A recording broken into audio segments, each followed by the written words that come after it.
very often. This could be very interesting. 5 green flag laps to go. This is going to be a race between Mike Eddy and John Benson Jr., the two people who squared off face-to-face center ice for the championship of 1992. Eddy gets a great jump, a spectacular jump. 2, 3, 4, 5 car lengths. If he loses 1 car length a lap, he's going to win this race. Meanwhile, Ken Schrader runs in 3rd position. 4th is Steve Carlson. Steve Holtzhausen is 5th. We're going to focus on this run to the checkered flag. Benson, I think, probably just used up all the right side rubber on his tires in his quest to get back into the hunt. He's come from 7th to 2nd position after being involved in a couple of on-track incidents. Just doesn't have anything left for Mike Eddy. Eddy, remember, involved in a spin. Now, you would think those tires might have been flat-spotted.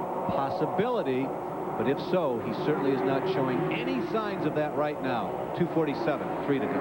Mike won here last year. Harold Fair finished 2nd. He was out early. Vogel was out early. He finished 3rd. And there's that battle for 5th position between Steve Holtzhausen, last year's Rookie of the Year, and the early race leader, Tony Raines, in car number 25. Roger Slack signals the field there are 2 laps to go, and Mike Eddy maintains that 5 or 6 car length advantage, actually stretching it out a little bit, and I suggest that Mike is controlling the interval. That's the interval that he had at the drop of the green flag, and it has remained. Won't it be fun to see what kind of reception he gets by this crowd this afternoon when he pulls that car to a stop at the start-finish line? Then you may get an indication as to what people think might have happened out there in those 2 incidents. Mike Eddy is headed for... Tony Raines goes to the high side of Steve Holtzhausen as we're going to come down to a checkered flag with Eddy and Benson. They'll finish 1-2, but back in that battle for 4th position as the crew celebrates, Tony Raines was able to get by Steve Holtzhausen on the last 2 turns of this race to finish in the 5th position.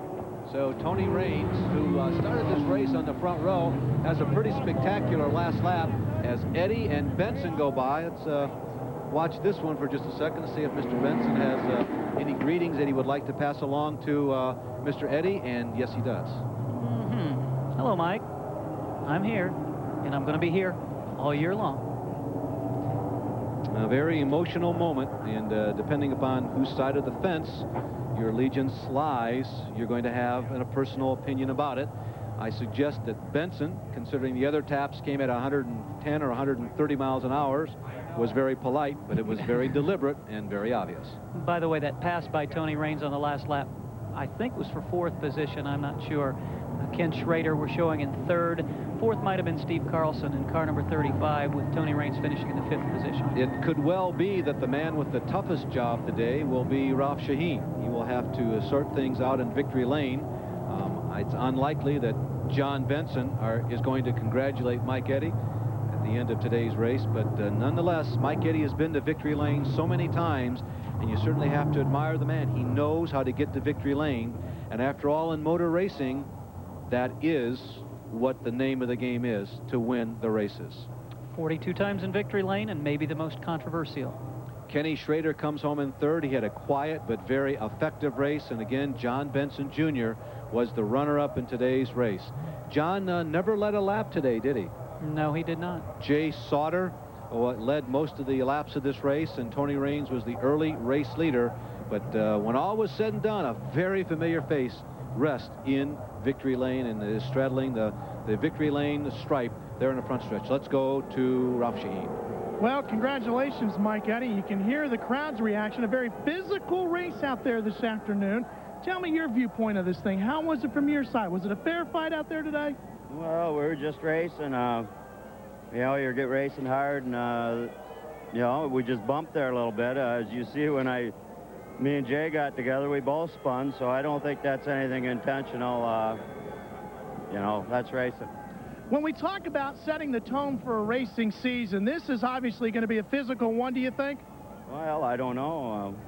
It's just racing. You know, things happen, and everybody's got their own viewpoint of what happened, so everybody's got their own opinion, and they got the right to it. Mike Eddy, the winner here today at I-70. Pretty well said. I mean, under the circumstances, I consider that gracious that he declared that everybody has a right to their own opinion, and no one could say it better. John Benson Jr., a disappointed second place, but it's a nice start in his quest for the 1993 American Speed Association Championship. So last year ends exactly where, or this year rather, ends exactly where last year left off.